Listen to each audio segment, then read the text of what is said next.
रूस यूक्रेन युद्ध का मुद्दा जो 1000 दिन के पार पहुंच चुका है। ये युद्ध 1000 दिन से ज़्यादा समय से चल रहा है और इसके खत्म होने के, युद्ध विराम के कोई जो संकेत हैं वो नहीं मिल रहे, बल्कि रोज़ ये जंग बढ़ती जा रही है। इस बीच यूक्रेन ने आज रूस पर एक बड़ा आरोप लगा दिया। कहा कि रूस ने पहली बार उसके खिलाफ ICBM यानी इंटर कॉन्टिनेंटल बैलिस्टिक मिसाइल्स का इस्तेमाल किया है, अंतर महाद्वीपीय बैलिस्टिक मिसाइल्स का इस्तेमाल किया है, जो लंबी दूरी की मिसाइलें होती हैं और 1500 से लेकर 5000 किलोमीटर या उससे आगे भी जा सकती हैं। यूक्रेन के मुताबिक उसके नीप्रो शहर को रूस ने इन मिसाइलों से निशाना बनाया। ये नीप्रो के क्रीवी रिही इलाके की तस्वीरें हैं, जहां एयर अलर्ट का सायरन बजते ही लोग सुरक्षित इलाकों में चले गए और आप देख सकते हैं कि किस तरह रात के वक्त जो है मिसाइल हमले हुए। यूक्रेन की वायुसेना के मुताबिक रूस ने जिन ICBM से नीप्रो पर हमला किया वो मिसाइल रूस के कैस्पियन सागर से लगे अस्त्राखान इलाके से दागी गई। इसके साथ ही 8 और मिसाइलें भी दागी गई, जिनमें से 6 को यूक्रेन ने मार गिराया। रूस के हमलों में कम से कम 26 लोग घायल हुए, जिनमें कई महिलाएं और बच्चे भी शामिल हैं।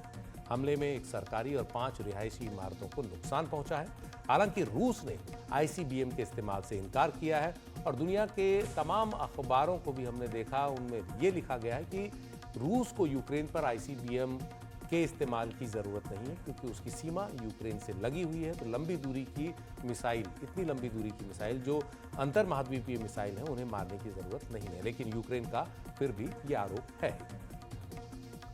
उधर रूस जो है वो भी यूक्रेन पर आरोप लगा रहा है। यूक्रेन पर यह आरोप है कि उसने पश्चिमी देशों से मिले हथियारों को उसके खिलाफ जमकर इस्तेमाल किया है। अमेरिका द्वारा दी गई लंबी दूरी की मिसाइलों का इस्तेमाल तो किया ही, अब यूक्रेन ने ब्रिटेन द्वारा दी गई 2 स्टॉर्म शैडो मिसाइल से भी रूस पर हमला किया। रूस का दावा है कि उसने इन दोनों मिसाइलों को मार गिराया। रूस ने जो हमले ताज़ा किए हैं यूक्रेन पर, उन्हें रूस द्वारा अपनी परमाणु नीति की समीक्षा के बाद अंजाम दिया गया। रूस ने अपनी परमाणु नीति की जब से समीक्षा की है, तब से पश्चिम के देशों में काफ़ी चिंता है। लगातार ये डर बन रहा है कि कहीं ये लड़ाई परमाणु युद्ध में न बदल जाए। इस सब के बीच हमारे सहयोगी, हमारे senior editor foreign affairs Uma Shankar Singh लगातार यूक्रेन के अलग अलग इलाकों से हमें रिपोर्ट भेज रहे हैं। वहाँ क्या हालात हैं ये हमको बता रहे हैं। कल वो यूक्रेन की पोर्ट सिटी ओडेसा में थे, जहां हमने बताया कि किस तरह की गहमा गहमी थी और एयर अलर्ट जो है वहां लगातार हो रहा था। आज वो कीव वापस आए हैं। कीव से वो बता रहे हैं कि रूस पर जिस ICBM मिसाइल के इस्तेमाल का आरोप है और यूक्रेन ने जिस शैडो स्टॉर्म मिसाइल का इस्तेमाल किया, वो कब इस्तेमाल की जाती है। यूक्रेन ने दावा किया है कि रूस ने उस पर इंटरकॉन्टिनेंटल बैलिस्टिक मिसाइल से हमला किया है। यूक्रेन के मुताबिक ये हमला निप्रो शहर पर किया गया। इससे यहाँ नुकसान की बात भी कही जा रही है, लेकिन कितना नुकसान हुआ है ये अभी नहीं बताया गया है। नुकसान का मूल्यांकन किए जाने की जो बात है वो कही गई है। हालांकि दूसरी तरफ पश्चिमी देशों के जो अधिकारी हैं, कई अधिकारी, वे इस बात पर उन्होंने कुछ और ही कहा है। इन अधिकारियों का कहना है कि हमला जो है बैलिस्टिक मिसाइल से तो किया गया है और इसमें लेकिन इंटरकॉन्टिनेंटल मिसाइल का इस्तेमाल नहीं किया गया है। अधिकारियों का जो तर्क है, जिन्होंने कहा है कि ये हमला इंटरकॉन्टिनेंटल मिसाइल के जरिए नहीं किया गया है, उनका ये तर्क है कि इंटरकॉन्टिनेंटल मिसाइल जो है बैलिस्टिक मिसाइल, उसकी जो रेंज है वो करीब 3400 मील या 5500 किलोमीटर तक होता है। तो अपने पड़ोसी देश पर हमले के लिए रूस ऐसी मिसाइल का इस्तेमाल क्यों करेगा। रूस के पास ऐसी मिसाइलों की तादाद बहुत अधिक नहीं है, ये बात भी कही जा रही है। और इंटरकॉन्टिनेंटल मिसाइल जो है न्यूक्लियर वॉरहेड ले जाने की क्षमता जो है उससे लैस है और इसकी खासियत यह है कि ये 6 सब वॉरहेड जो है वो कैरी कर सकता है। तो ये एक बहुत ही महंगा मिसाइल है और रूस ज़रूरत पड़ने पर इसे अमेरिका जैसे दूर के देशों या नेटो के देशों के खिलाफ जो है, जो दूर के भौगोलिक तौर पे दूर देश हैं, उनके खिलाफ हमले के लिए बचा कर रखेगा, न कि यूक्रेन जैसे पास के देश पर इसको खर्च करेगा। फिर भी यूक्रेन के दावे पर रूस की तरफ से कोई फौरी प्रतिक्रिया जो है वो नहीं दी गई है। टेलीग्राम पर जारी बयान में यूक्रेन एयरफोर्स ने कहा है कि मॉस्को ने और भी कई मिसाइलों से हमला किया है, जिनमें कुछ बैलिस्टिक मिसाइल भी है और 7 क्रूज मिसाइल शामिल हैं और इनमें 6 क्रूज मिसाइल्स को यूक्रेन की सेना ने मार गिराने का दावा किया है। उधर रूस के मीडिया ने दावा किया है कि यूक्रेन की तरफ से British storm shadow cruise missile जो है वो रूस पर दागी गई है। दावे के मुताबिक लगभग 12 मिसाइलों से जो है मैरिनो गांव, वहां पर एक कमांड मुख्यालय जो है वहां लक्ष्य करके निशाना किया गया, लेकिन रूस के इस दावे की यूक्रेन या यूके की तरफ से कोई आधिकारिक पुष्टि नहीं की गई है। उधर यूक्रेन के मीडिया के मुताबिक इस ठिकाने का जो इस्तेमाल है उत्तर कोरियाई और रूसी अधिकारियों द्वारा किया जा रहा था।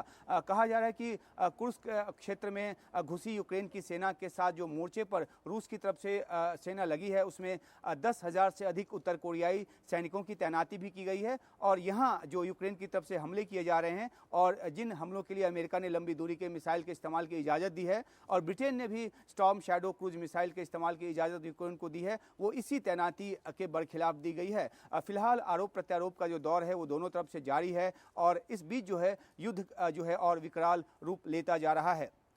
क्यू से Umashankar Singh, NDTV India.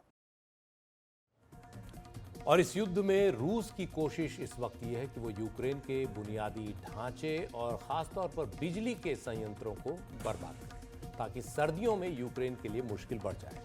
Ukraine में भयानक सर्दियां शुरू हो गई हैं, बर्फबारी शुरू हो गई है और अगर बिजली संयंत्र बर्बाद होते हैं तो लोगों के सामने मुश्किलें आ सकती हैं। पानी गर्म जो है वो मिलना मुश्किल होगा, तो तमाम जो काम है वो मुश्किल हो जाएंगे। घरों को जो है वो गर्म नहीं किया जा सकेगा, नहीं रखा जा सकेगा। कीव में बर्फबारी शुरू हो गई है, वहाँ हमारे सहयोगी उमाशंकर सिंह मौजूद हैं, बता रहे हैं किस तरह का मौसम है और कैसी चुनौतियाँ हैं। रूसी हमले की तमाम आशंका के बीच ये कीव का सुबह का नज़ारा है। इस मौसम की पहली बर्फबारी जो है ये यहाँ पर हो रही है और बर्फ जो है वो रुई के फाहों की तरह जो है वो गिर रही है। पेड़ों पर, सड़कों पर बर्फ जो है वो उसकी जो परत है, पतली परत जमनी शुरू हो गई है और ये बर्फबारी मौसम के साथ साथ बढ़ेगी और यहाँ कई फीट जो है वो बर्फ होती है और इस बीच जो है वो जीवन चलता है। तो एक तरफ युद्ध का जो आलम है वो है, आशंका के बादल हैं, तमाम तरह के खतरे हैं, लेकिन इस बीच जो है वो इस तरह का नज़ारा भी है कीव में, जहाँ जो बर्फबारी है वो शुरू हो चुकी है। और ये जो कल तक यहाँ बिल्कुल खुला मैदान लगता था और रोड जो है वो क्लियर होता था, वहाँ पे अब देखिए किस तरह से गाड़ियों पर भी जो बर्फ की मोटी परत है वो चढ़नी शुरू हो गई है और अब ये जो नज़ारा है वो और ज़्यादा बढ़ेगा, लगातार बर्फबारी होगी। और ये जो है इस मौसम में, हालांकि यहाँ के लोगों के लिए सामान्य सी बात है, हम जैसे बाहर से आए लोग के लिए ये एक अद्भुत नज़ारा है। हमारे कश्मीर में इस तरह का नज़ारा देखने को मिलता है और यहाँ जो है बर्फबारी का ये नज़ारा, लेकिन युद्ध का खौफ भी साथ ही साथ बरकरार है। क्यू से उमाशंकर सिंह, एनडीटीवी इंडिया।